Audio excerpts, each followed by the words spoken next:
Hi guys, today we are going to find out what if the Black Death never happened.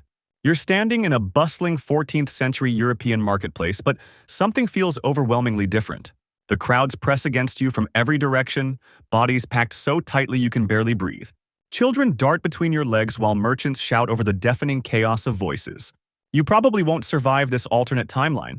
The sheer weight of humanity might crush you first. So, before you get comfortable, take a moment to like the video and subscribe, but only if you genuinely enjoy what I do here. Drop a comment below with your location and local time. I love seeing where this journey takes us around the globe. Now sit back and let's dive into today's alternate journey together. You're witnessing Europe in 1347, but the ships arriving from Asia carry only spices and silk, not death. The population that had been growing steadily since 1000 AD continues its relentless climb upward. Villages that should have been ghost towns are instead bursting with new births and longer lifespans. You watch as families celebrate their 8th, 9th, 10th child, numbers that would have been impossible in our timeline. You find yourself trapped in a world where serfdom has become an inescapable prison. The Lord of the Manor stands before you, his power absolute and unchallenged. Without plague-induced labor shortages, peasants never gained the leverage to demand better conditions. You watch as your fellow serfs bow deeper, knowing their children will inherit the same chains. The feudal pyramid has calcified into something more rigid than medieval society ever actually became. Village after village stretches before you, each one packed with families bound to the land. You see generations of the same bloodlines working the same strips of soil. The manor house looms larger as the lord accumulates wealth from an endless supply of cheap labor. Peasant uprisings that historically changed everything never materialize because desperation lacks the catalyst of mass death. You witness a social system that should have evolved remaining frozen in amber. The very concept of social mobility becomes as foreign as space travel to these medieval minds. Freedom, which plague survivors once demanded as payment for their essential labor, remains an impossible dream. You feel the ground beneath your feet becoming increasingly barren and overworked. Medieval farming techniques that once sustained smaller populations now buckle under impossible demands. The three-field system groans as every available acre gets pressed into service. You watch oxen collapse from exhaustion as farmers push them beyond their limits. Crop yields that should feed a village now barely sustain half its swollen population. The soil itself rebels, becoming depleted and gray from constant cultivation without proper rest. You witness the tragic irony: more hands to work the land but less food for everyone.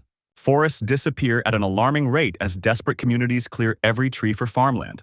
The delicate balance between human needs and agricultural capacity shatters completely. You see families rationing bread that grows thinner and more watery each season. Granaries that once overflowed in good years now stand perpetually half empty. Even favorable weather can't compensate for the fundamental mathematics of too many mouths. The specter of famine looms constantly over every harvest, every meal, every tomorrow. You push through the narrow streets of a medieval city that defies all logic and sanitation. The smell hits you first. A cocktail of human waste, rotting food, and unwashed bodies. Buildings stretch impossibly high as landlords cram more floors onto structures never meant to bear such weight. You dodge falling chamber pot contents that rain down from overcrowded tenements above. Every doorway, every alley, every corner shelters families who fled the overpopulated countryside. The city walls built for a fraction of this population bulge outward with ramshackle additions. You witness open sewers overflowing into streets that double as marketplaces and thoroughfares. Disease spreads through these packed quarters like wildfire, though nothing quite matches the Black Death's efficiency. Water sources become contaminated faster than they can be cleaned or replaced. You watch city officials throw up their hands, completely overwhelmed by the scale of urban chaos. Guilds struggle to maintain any standards when desperate migrants will work for scraps. The very concept of urban planning becomes meaningless in this medieval free-for-all. Fire represents the greatest threat. One spark could consume entire districts of wooden structures pressed together like kindling. You stand before towering cathedral spires that reach even higher without the theological crisis that mass death would have triggered. The church's coffers overflow with donations from a population that never questioned God's plan through pandemic suffering. Papal authority extends its iron grip across Europe, unchallenged by the existential doubts that plague survivors would have harbored. You witness the construction of even more elaborate monasteries as religious vocations multiply among the overpopulated masses. Heretical movements that historically gained traction during times of divine doubt remain fringe curiosities. The selling of indulgences reaches industrial levels as desperate souls compete for salvation in an overcrowded afterlife. You observe church officials growing fat and complacent, their power unquestioned by a faithful populace. Religious art becomes increasingly grandiose as artists compete to glorify an unshakable divine order.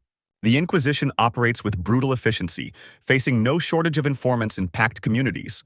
You watch as church lands expand exponentially, donated by families seeking divine favor in desperate times. Theological debates remain academic exercises rather than urgent spiritual crises born from witnessing inexplicable death.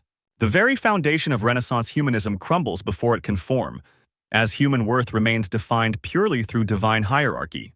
You find yourself in workshops where the same medieval tools gather dust year after year. Water wheels turn at their ancient pace while inventors lack the desperate need that drives innovation. The printing press remains a distant dream as scribes enjoy steady employment copying manuscripts by hand. You witness blacksmiths producing the same horseshoes and plowshares their grandfathers made, with no incentive to improve. Agricultural techniques stagnate because abundant cheap labor makes efficiency improvements unnecessary. Mechanical clocks tick slower in development as sundials suffice for a population unrushed by productivity demands. You observe guildmasters actively suppressing innovations that might threaten their members' job security. Mining operations rely on human muscle, rather than developing labor-saving devices when workers cost almost nothing. The windmill design remains frozen in time, adequate for current needs without population pressure driving improvement. You see textile production crawling forward manually, while spinning wheel refinements gather cobwebs in inventors' minds. Transportation networks develop at a snail's pace, since walking remains free and horses expensive. Military technology advances sluggishly when castle walls face no urgent need for more effective siege weapons. The very concept of technological progress becomes foreign when survival never demands creative solutions. You watch as noble bloodlines cement themselves into an unbreakable aristocratic fortress. The merchant class that historically climbs social ladders finds every rung occupied by established families. Peasant children inherit not just their father's debts, but the mathematical impossibility of advancement. You witness talented individuals withering in fields when they should be scholars, artists, or innovators. University seats remain exclusively reserved for those born into privilege, creating an intellectual echo chamber. The emerging burger class gets crushed under the weight of aristocratic competition and endless cheap labor. You observe how wealth concentrates among fewer families as population growth dilutes everyone else's opportunities. Marriage alliances become increasingly incestuous as noble families refuse to dilute their bloodlines with commoners. Guild memberships pass from father to son like hereditary titles, blocking outsiders completely. You see entire regions controlled by the same dynastic families for generations without interruption. The concept of meritocracy becomes as mythical as dragons in this rigidly stratified world. Social revolution remains impossible when the masses lack both organization and the desperation that historical plagues provided. Even the church, once a pathway for ambitious commoners, fills its ranks exclusively with second and third sons of nobility. You stand on European shores that should have launched 1,000 ships, but the vessels remain anchored in port. The age of exploration stalls before it begins as internal crises demand every available resource and attention.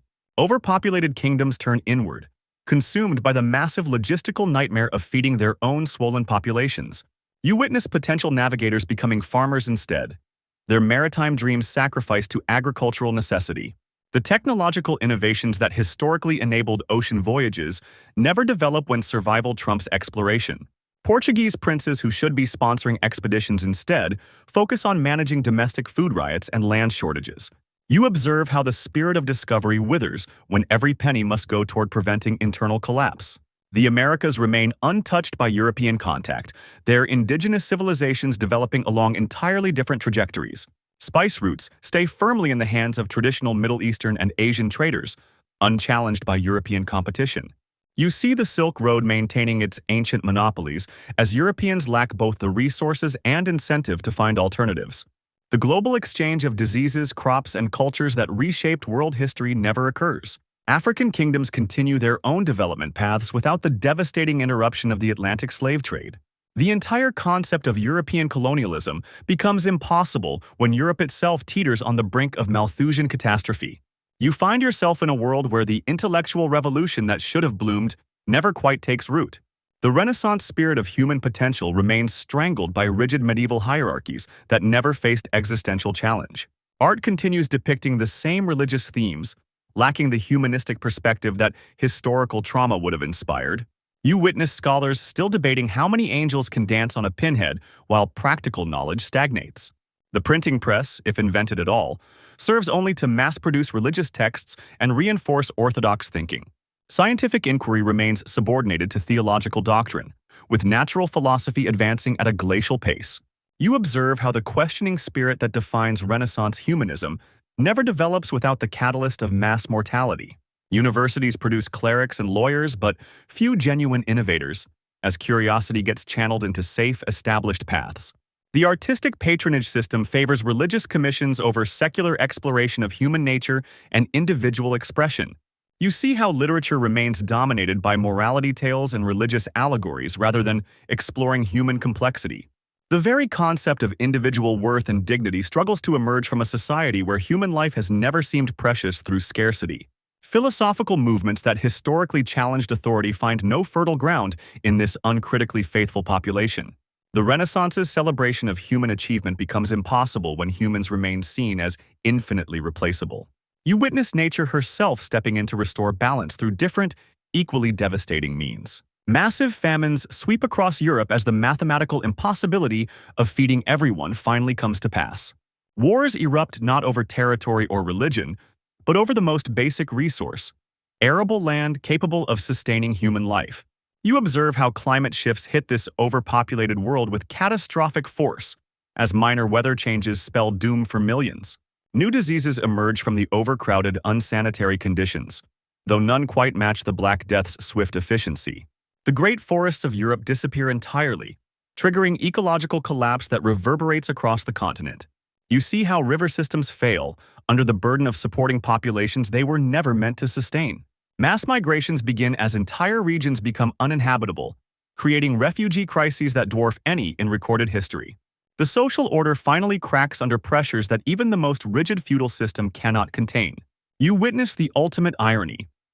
This world that avoided one catastrophe stumbles into others that prove equally transformative. Perhaps the Black Death, for all its horror, served as a necessary reset button that this timeline desperately needed. Different disasters ultimately reshaped this overcrowded medieval world, proving that some form of reckoning was always inevitable. The lesson becomes clear. History finds a way to balance itself, even when individual catastrophes are avoided. You step back from this alternate timeline, your mind reeling from the implications of a world that never knew the Black Death's terrible mercy. The irony becomes inescapable. Sometimes the greatest catastrophes serve purposes we can only understand in retrospect. This overcrowded, stagnant medieval Europe teaches us that history's darkest moments often clear the path for humanity's brightest achievements. The Renaissance, the Age of Exploration, the Scientific Revolution, all might have remained impossible dreams without death's harsh reset. Perhaps we should view historical disasters not as random cruelties, but as painful necessary corrections to unsustainable trajectories. The lesson echoes through time. Civilizations, like forests, sometimes require fire to clear away the deadwood and allow new growth. In avoiding one horror, this alternate world discovered that nature abhors a vacuum and an unsustainable population explosion. The Black Death, for all its terror, may have been medieval Europe's strange salvation, opening doors that overpopulation would have kept forever sealed. So here's my question for you. If you could go back and prevent any historical disaster, would you dare, knowing that the consequences might reshape everything that followed in ways you could never predict?